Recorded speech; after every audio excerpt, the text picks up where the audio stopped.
From Orlando, Florida and Tulsa, Oklahoma, welcome to the 1330 Podcast with your hosts, Keith Neighbor and Brent Bailey. Pulling from nearly half a century of experience, Brent and Keith share unique wisdom and proven insight to build the leader within you. Interact with us now on Facebook and Twitter at 1330 Podcast or email your questions and comments to 1330podcast@gmail.com. The 1330 Podcast starts right now.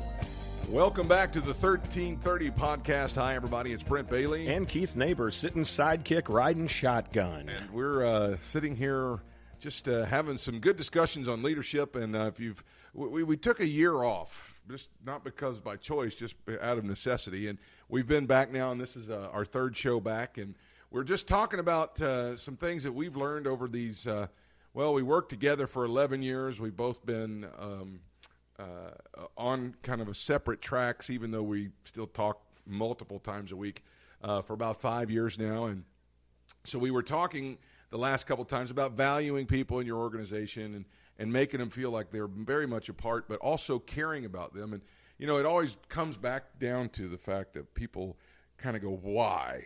You know, why do I need to do that? I mean, all they're going to do is just take advantage of me. They're going to end up hurting my feelings, or they're going to leave anyway. Or it's kind of like the old.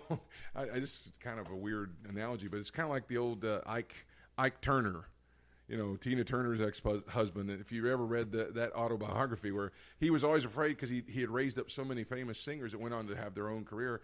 By the time he got her, he was afraid she was going to leave the whole time, and it ended up becoming an abusive relationship. Yep. And the last thing that we want is an abusive relationship in a work environment like that. Or volunteers, or in any way. I think Sam Chan, one of the greatest leadership experts around, he calls that a toxic atmosphere or toxic culture of your organization. And that's the last thing that we want to do. So let me ask you this, because you and I both know the answer to this, but share some of your experience here. Have you had somebody that you poured into that disappointed you? Yes, more than one time. And when that happens to you, your initial reaction is, after, because it hurts, it kind of cuts deep when you really pour yourself into somebody. And we ended last time where we were talking about how there are people that are going to come to your organization that are only there for a season. And for that season, regardless of the length of it, whether it's a shorter season or a longer season, they are there for a season. There's not a lot of lifers out there anymore that are going to come in and sell out for an organization. And as the leader of an organization, you just have to understand nobody cares about it as much as you do. That's the truth. And it doesn't matter whether you're a business owner or whether you're the pastor of a church or whether you're like a youth pastor, children's, whatever it may be. Nobody is going to care about that area as much as you do, regardless of how much you pour into them. And if they do care as much as you do about that area, they're not probably going to be with you for a super long time. Because there's a call on their life to either go out and start a business, start a church, or go into ministry, or go in that way. And you have the wonderful privilege of mentoring and helping them make that leap to the next step in their life. Yeah, the good leaders should be knowing that, and that's why it's important when you get people like that in, that you're not just getting them to do a task. If you're doing if you're doing what you're doing with them to just do the task, then really you become just a factory, so to speak, of whatever your product is. But if you're going to take somebody and actually develop them to be the next corporate owner, president, and you understand that you're going to do training them to become that as well, they'll actually do the job better for you while they're with you, because they're learning so much. Yep. But you asked me, was I ever disappointed? I was disappointed multiple times, and I was disappointed in different ways in people. Yeah. There were people that had so much potential, and the disappointment to me was they never realized the potential, regardless of how much I worked with them, talked to them, poured into them. Somewhere along the line, they were either had convinced themselves that they couldn't or they shouldn't, or there were a multitude of reasons why they couldn't, they never did. They just never fully realized their potential. And then there were other people that disappointed for other reasons, where you go over things multiple times and they're still making the same mistakes over and over again, or they're just being careless with different things. And those things are disappointing as well. But I think the ones that were the most disappointing to me, Brent, were the ones that came in that had this mandate from God to be there, and this is what I'm supposed to do. And they usually last like 3 weeks, and it was just like, and it was always that part of it just always disappointed me, to see somebody come in that was so sure of themselves that they had heard God has called me they'd here. Heard from heaven, and God had written on the wall. And I know I'm supposed to be and all of with a you. sudden they realize that it's a lot of work, and people don't always do what you ask them to do. I mean, I had a friend of mine tell me one time that it wasn't fair what I do, because I made everything look so easy and made everybody think that they could do it, and that's not fair.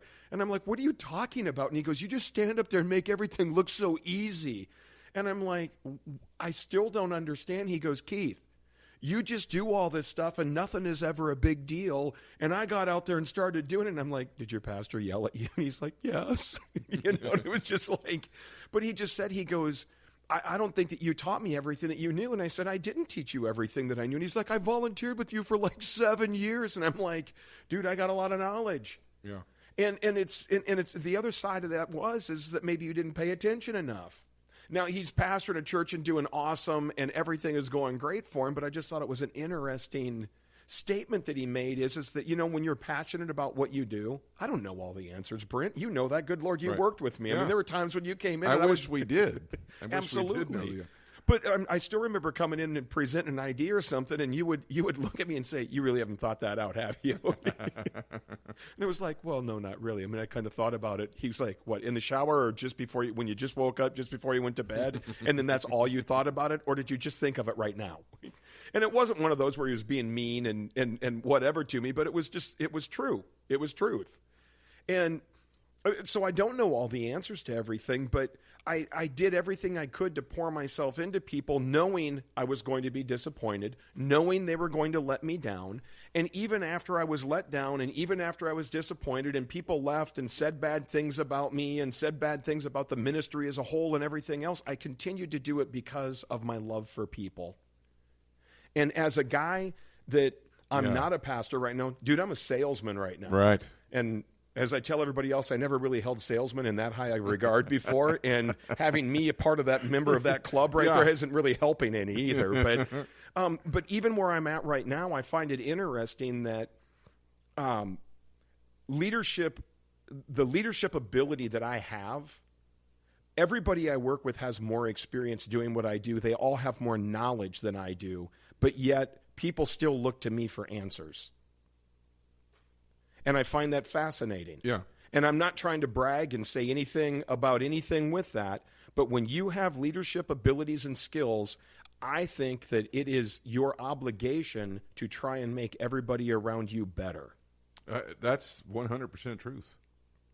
If you don't, you're grossly underrepresenting yourself, the call, the gifting, everything. Yep.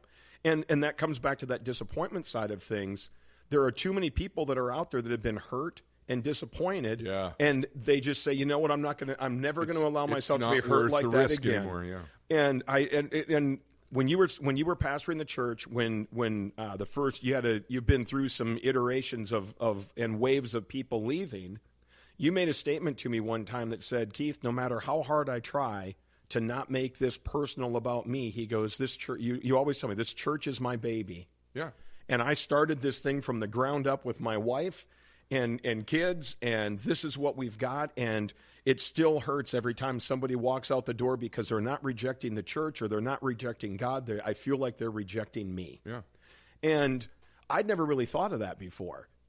Because it's like, people come and go. They're probably going to another church or whatever. Well, when we were doing what we did, you had, if they left, there was 200 people standing there waiting to take their place. Yeah. When you're out there, you're building something from nothing. And I think that maybe we need to talk about this on the next one, that we benefited from the groundwork and the to quote Ric Flair in the WWF, where he said,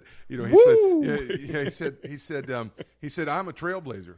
Yeah. And if you guys want to come down here and complain about the road that I blazed, then come on down here and you know what I mean? And I'll give credit where credit's due. Both me and you, we had the benefit of somebody else who had laid a foundation for us. Absolutely. When you're out there on your own and you're laying the foundation. Well, that's what John the Baptist did for Jesus. Exactly. He was that voice in the desert. Yeah. He was the one out there breaking the trail a little bit, and for Jesus to come into this world. Yeah, and we had an 11-year run of people coming. We were working for a school and a church, and we were kind of used to people coming and going because people would come to get trained and then go back to do their thing. So we kind of got a little bit of used to that. Out there in the real world, when you're really putting yourself to it, it would be real easy to just focus on the bottom line and getting the task done. But really, all of us are there to develop people to do something else for their purpose here on the earth. Yes.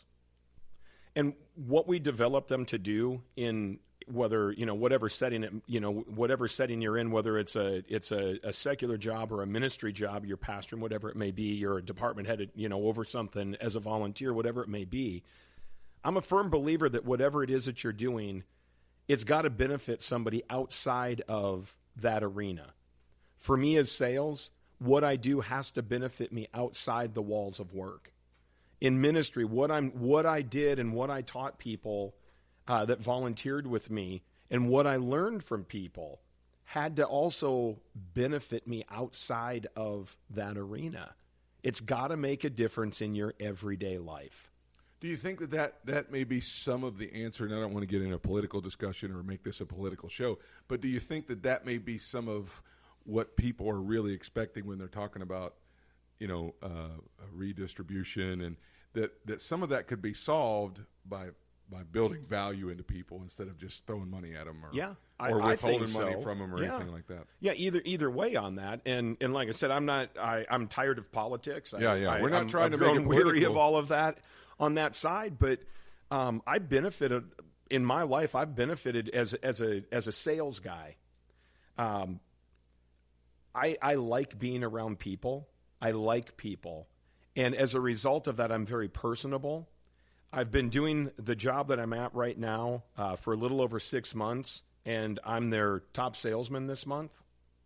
Way to go. Congratulations. Yeah, feel pretty good about that. And I think the reason why is because I don't look at the customer as an inconvenience. Yeah. I look at them as a conveyance for me to You're making their life better. I'm making their life better by selling them the product that they're asking about, but they're making my life better by giving me a sales commission on it. Which is the reciprocal. Yep. And, so we come back into that. But at any rate, guys, we can't live our lives in a shell because we're afraid we're going to get hurt.